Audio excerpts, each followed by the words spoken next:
'74.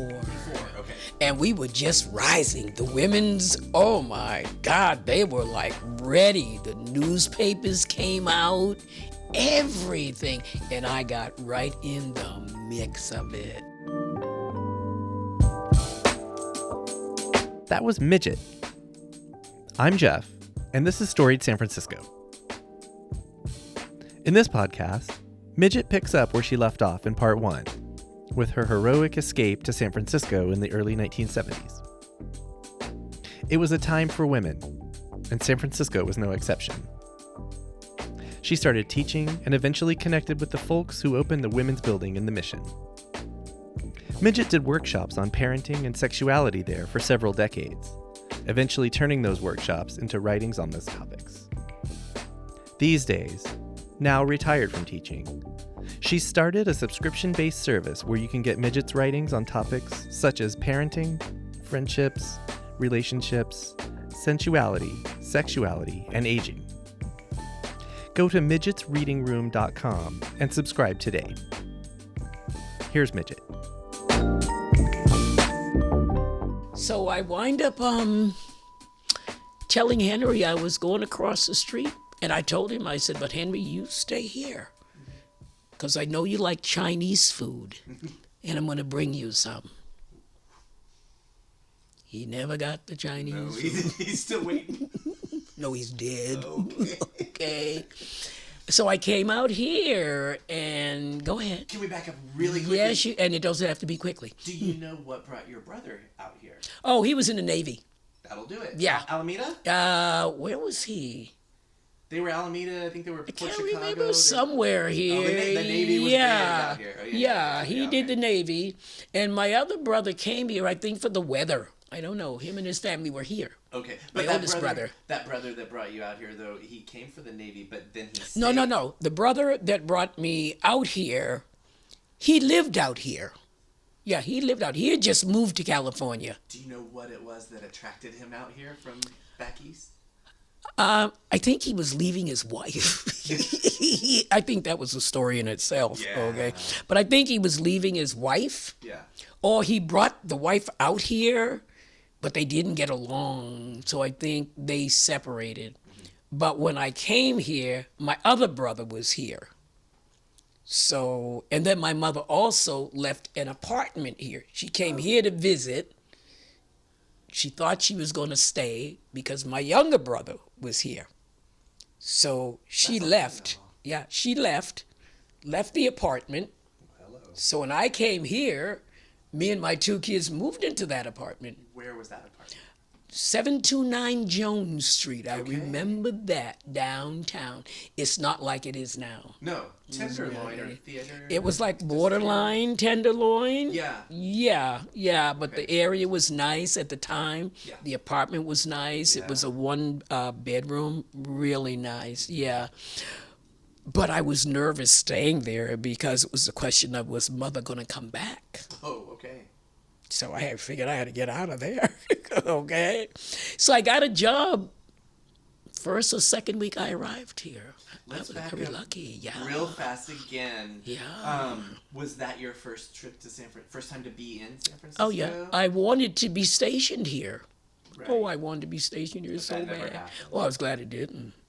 Oh, my God, in the 50s here, these women were roaring down drunk and partying, and everybody was sleeping with everybody. Oh, I'm glad I It wasn't didn't here. stop in the 60s either. I heard this place was something else. But what I wanted to hear Yeah. from you, Midgett, is your first impressions of San Francisco. I loved it. What year was it again? I came here in 74. Okay. And we were just rising. The women's, oh my God, they were like ready. The newspapers came out, everything. And I got right in the mix of it. How so? Yeah. I met my first girlfriend here. Okay. Not my first girlfriend, but here. First one Yeah, here. yeah. And I met somebody, on my job, the first job that I got, okay? The guy upstairs, he was gay, and he was the secretary. Okay. He was an alcoholic, but cleaning up. Okay. So he belonged in a house called Acceptance House. And they were looking for a black board member. In walks Midgett. In walks Midget. I love it. Yeah. So I met a woman there. She was the only woman there. Very well known. Everybody knew her in Marin County, in San Francisco. She started a lot of organizations, and Midget walked into it. Okay. They were doing the woman's building, everything. The women's building? The Over in the woman's Mission. over in the Mission. 18th Street. Yeah. Can you share her name? Guy, Roma Guy. Okay. Roma Guy. She's a big wig now, but of course she's older like all of us, you know. And the dynamics have changed now. Before they didn't have men in there. Now it's everything. And their goal was to have a children's center. They got that. I mean, they got everything that they said they were going to get. Okay. And it was really great for me because I was able to do workshops, become well known. And then I was the something in the Gay Day Parade, and Oh. I mean I was all that. So were you part of opening the women's building? I wasn't part of it, but I was there with all of that, with the meetings and everything. Yeah. So in 2015, I was the what do you call that? The Grand Marshal. I mean, oh, and then I got the what was this? I got so many awards now Yeah. for doing so much in San Francisco. Can we go back? I'll try and remember. I'll try and remember. There's a lot, 74 wow. to 2015. There's a lot to. Yeah. And you know, when I think about it, I got the Pat Bond Award. I got so many awards, and Jeff, it's hard to believe that I'm 85. I don't believe it, but that's another. Yeah, I mean, I don't. And I look at everything that I've done, and it's just been wonderful. Awesome. Yeah. When did you know? Because you've been here since '74. Yeah, yeah. When did you get to a point where you were like, yeah, this is gonna work here Oh, I knew it was going to work when I got here. right away? Oh. This is me. I mean, I Okay. always wanted to come to San Francisco. Why is that? What about San Francisco drew you in? I'm not sure if it was being a lesbian or hearing about it when I was in the Army.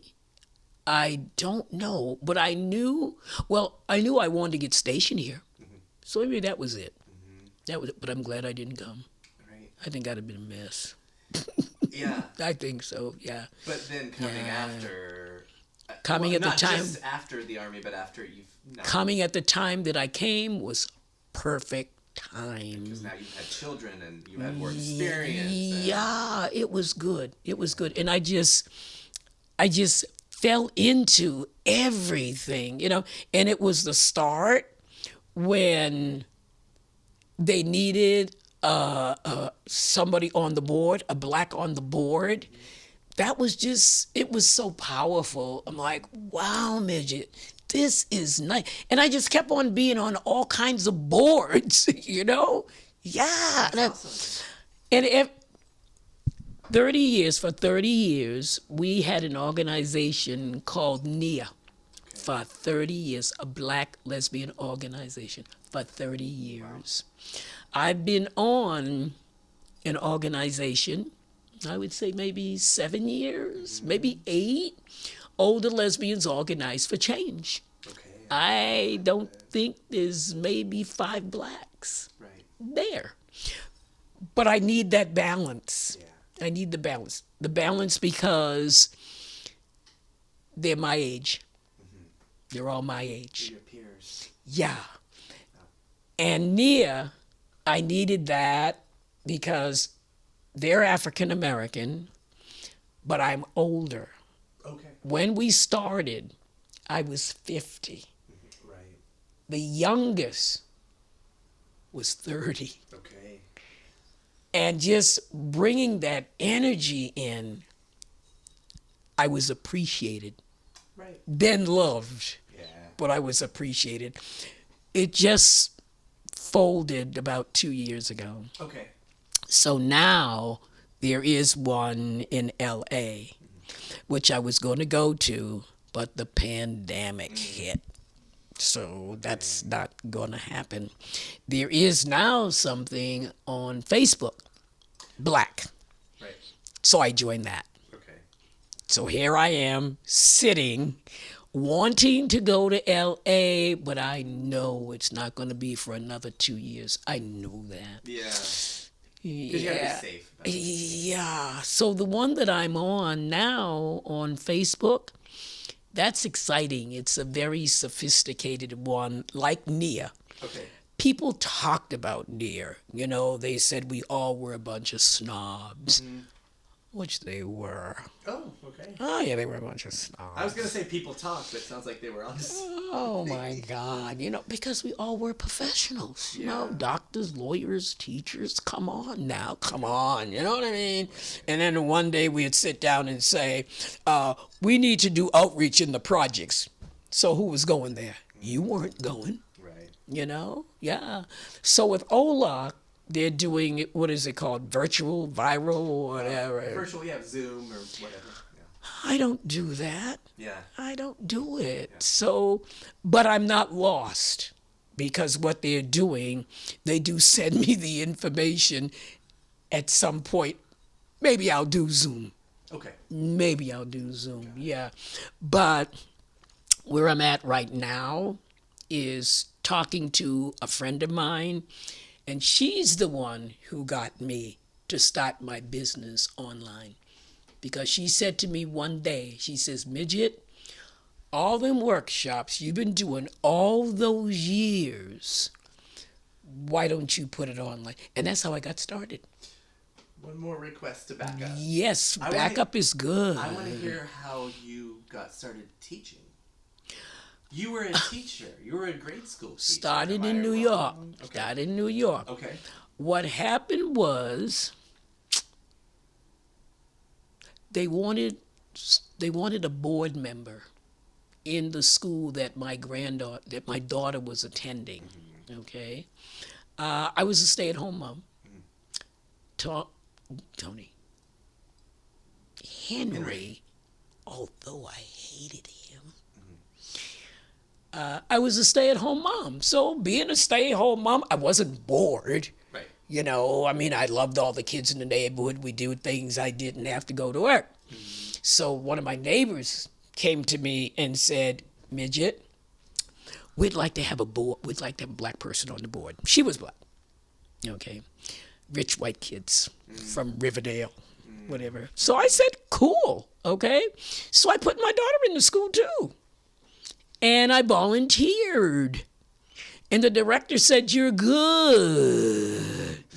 She said, I will pay your way for your work, for your first time returning to school. Okay. So I went to the New School of Social Research in New York, which is a top school. For teachers. Yeah, for everything. I mean, that was a top school. Right. Yeah. So then I think after that, because I got my little ECE, Early Childhood Certificate, then I went to Lehman University. Okay. And the teacher was an asshole. Oh. So I dropped it. But then I said, Henry's getting on my nerves and I need to get out of here. I need to get out of here because I had a girlfriend across the street. Jeff was a lot of work. Yeah, the Chinese food, right? Getting that Chinese food. So when you came out to San Francisco, did you start off teaching right away, or Yeah, I got a job the first week. where exactly? Booker T. Washington Center Okay. for 4 years. Okay. 4 years. Teaching what level? It was 3 and 4 year olds. I had Oh wow, very early. 3 and 4 year olds. Okay. And I went back to school and got my degree. Where did you go for that? I went to City first and then to State. Of course, you went to say. Yeah. The No, reason- I didn't go to State. I went to City first and then I went to Antioch University. Antioch. Okay. Yeah. So I did that. and worked with the Unified School District for about 30, 40 years. Wow. Did you move on to teach different levels, or still always that early? Just the little people, little guys. yeah. And then I got to the big people in the after school program. So that's when I did fifth graders. Okay. Yeah. And then at that point at 70, I retired. Got it. And then they wanted to sign a petition for me to stay. I said, you're all crazy. I want to stay. So what wound up happening, I retired at 70 and went back to work the next week as a substitute. Yeah. Well, you wanted to come back on your own terms, right? I knew it was difficult to find, not good, an excellent teacher. And that was me. Yeah. And I've been doing it ever since. I obviously have never been in your classroom, but I can see it. Well, I've heard people in the street say, yeah, Midgett, you were mine. And I'm like, yeah. I mean, some of them, I ask them how old they are. They're like 40. Yeah. Yeah. They're old. Yeah. So now I've been with Kai Ming for 2 years. That's a different company. It's no longer with the city. Kai Ming. Kai Ming. Yeah, Okay. they're housed on Kearney Street. Got it. So I've been with them almost since the pandemic. Yeah. Yeah, and it's a good experience. So now can we talk about those workshops? So what was the inspiration for those? And did that start before the pandemic? Oh, the workshop started in the 80s. Oh, okay. In the 80s at the Women's Building. Got it. At the Women's Building, yeah. And I'll tell you how they got started. I don't want to call myself cheating unemployment, Okay. but I was unemployed and I can't remember why. Okay? So I went down and I applied. Oh, that's what it is. I applied for unemployment. That's what it was, okay? Then I was working. And somewhere in the interim, I told the man, I'm working. I remember that. And he said, don't worry about it. I didn't cheat. Still didn't cheat. He just said, don't worry about it. And I didn't. And after a while, I said, no more. Next thing I knew, good thing I read Perry Mason. Okay. Because I get this thing in the mail that says a warrant. Yeah. For your, so I go down there, Bryant Street. They put handcuffs on Jeff. Geez. It's a wonder I didn't have a stroke. Right. They put handcuffs on me and they said, blinkety blink. And I'm like, then they take me and I walk down this hall and then I see people in jail. It was so traumatic. Yeah, I can imagine. It was so traumatic, yeah. So I can't remember all of it, but I know I got out of it. Yeah. Yeah. Maybe it's best you don't remember all of it. God, but it was very traumatic. So what happened was I needed to do so many hours, 100 or 900 and something. So in the meantime, I had been very involved in the Women's Building. So I said to one of the young women, or she said to me, I don't know how it came about, but I think I'll do a workshop. I'll do a workshop on women and children, women in relationships. You name it, I did it. And that's how they got started. And you've been doing those since the 80s? Wow. How often were you doing I was doing something at least maybe 3 or 4 times a year. Okay. And you must have liked it. I enjoyed it. Yeah. I enjoyed it. I always got, well, again, things were different. You know, we had free space that you didn't have to pay for. Right. We had Plexus, which was the first lesbian newspaper. Then the Bay Times. So there was always a space for me to go to do the workshops. Yeah, but now, even before the pandemic, everything kind of shut down. You know, you don't get free stuff anymore where you can go and do workshops. Yeah, so I haven't done anything 3, 4 years, 5 years maybe. Well, now since I'm not doing all the workshops, I was doing a column for 11 years. It was an inspirational column in the Western Edition newspaper. Okay. That just folded 2 or 3 years ago. For me, I want to write. To me, I want to give you information that I've lived. I love it. At first, it was going to be called aging Okay. because I'm older. I don't want to say I'm wiser, but I'm older, have lots of experience in parenting, in relationships, in sexuality, in the human condition, and friendships. So I was going to put all that together on a website. Okay. So I talked to my grandson, and he said, Grandma, I'll give you a website. And he did. Awesome. So what happened, I had Angelise, my assistant, who she was in my classroom, former student, Yes. right? She had lived around the corner. So she built the website. She suggested, don't call it aging, call it something else. Something catchy. Midget's Reading Room. Okay. So with that, I got pumped. And this has been less than a year that I've been doing it. My thought is, what would be the topics? The human condition. Parenting, of course. You have women that are single, and they got to figure out, do they want to raise these children by themselves? Do they want to make their mothers the slaves and take care of these kids? Mommy, are you going to be dumb enough to give up your life and take care of these kids? That's under the title of parenting. Right. Aging.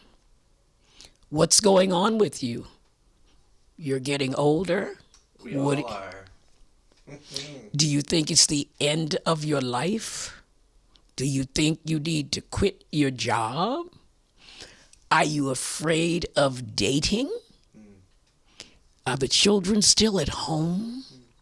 And you think that you need that companionship? Right. Your bones are changing. I went through a whole lot of bone changes, but I'm still here. Yeah, you are. I'm still here. I met my relationship when I was 80. Yeah. Come on now, you still can do it. Okay? Friendships. What do you do with the ones that you have? Do you nurture them?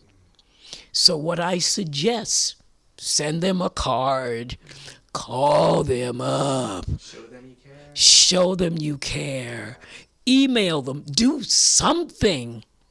Don't make an assumption that they're going to be there for you. In your relationship, there's two kinds. There's sexuality and there's sensuality.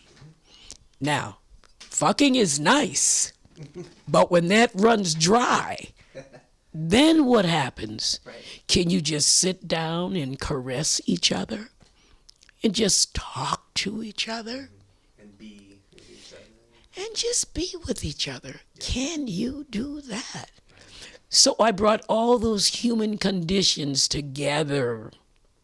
So now I think I named 5 of them. You did. Okay, so now what I do, every month now, I have to put that out for Midget's Reading Room. Got it. Subscription, $25 a month. Oh, and in that subscription, you will get 2 stories. Oh. You will get an erotic story.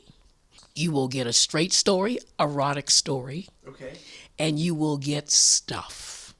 And when I say stuff, it could be maybe quotes from something. I don't know. I very much didn't want to interrupt you because I don't like to interrupt in general. It's okay. But one of the things you just said was I'm still here. I think when you were talking about aging and bones. Lord, all the I won't even tell you about the ailments, but I'm good with it. The thing that I would like to end our recording on is we're in the 4th season of our show, Storied San Francisco, and every season we have a theme. Our theme this year is We're Still Here. So what we thought of is, the pandemic, the racial and social uprising last summer, all the changes that San Franciscans are going through. A lot of people chose to leave, a lot of people were forced to leave, but there's a lot of us still here, and a lot of us that are trying to do good and trying to make this maybe a better place. Yeah. Do you want to speak to that and your thoughts and your role in that? I'm going to guess that you want to be here. I want to give what I have, and that is all about Jeff being here. Yeah. Because with my writings on the human condition, and I'm still here at the age of 85. And Jeff, I can't remember how I got here. I can't remember the years. We got it on tape. Oh my God, it's so much. It's a lot of life. And to be able to share these human conditions that I've lived. And if you listen to them, they're not all negative. Right. Because we need to look at, if you get past 50, you need to look at, what are you grateful for? When you get up in the morning, what do you really appreciate? Do you walk outside your door and say, I can see the sky. I'm not getting in a wheelchair. I still can walk. Or do you get up in the morning and bitch? Well, I'm in a wheelchair. And so what? You're moving. You can call your wheelchair a Lincoln Capri if you want to. Make do with what you have and enjoy it. And Jeff, that's why I'm here.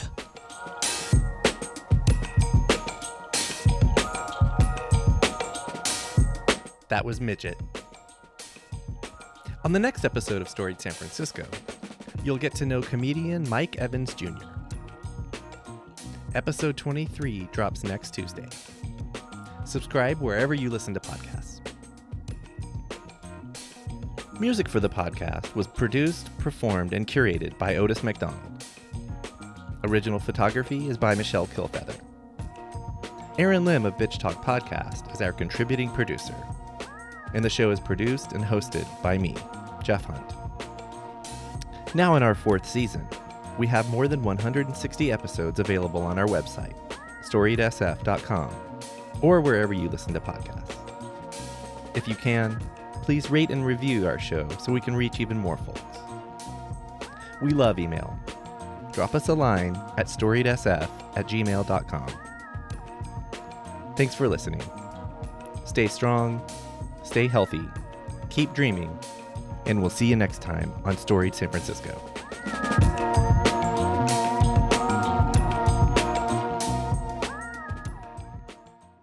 This podcast is a proud member of the BFF.FM podcast network. Learn more at podcasts.bff.fm. BFF.FM, best frequencies forever.